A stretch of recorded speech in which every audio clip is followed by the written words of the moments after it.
European Convention on Human Rights.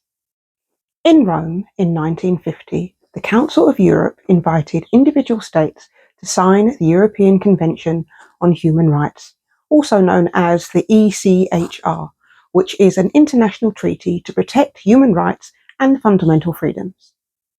Based on the Human Rights Declaration, it entered into force on the 3rd of September 1953. It only applies to member states, and any new members are expected to endorse the ECHR at the earliest opportunity. Parties to the ECHR undertake to provide these rights and freedoms to everyone in their jurisdiction. The ECHR is a powerful instrument because of the scope of the fundamental rights and freedoms it protects.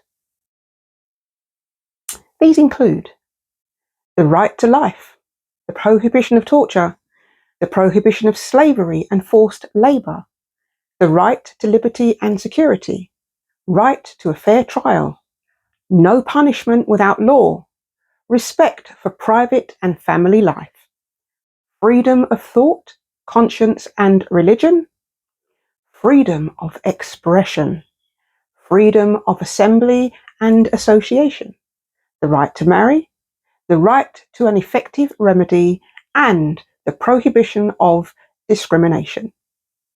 The ECHR is also significant because there is a system of enforcement established in Strasbourg in the form of the European Court of Human Rights, which examines alleged breaches of the ECHR and ensures that the member states comply with their obligations under the ECHR.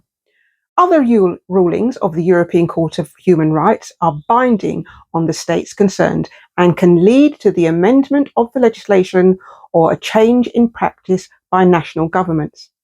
At the request of the Committee of the Ministers of the Council of Europe, the ECTHR may also give advisory opinions that concern the interpretation of the ECHR and protocols.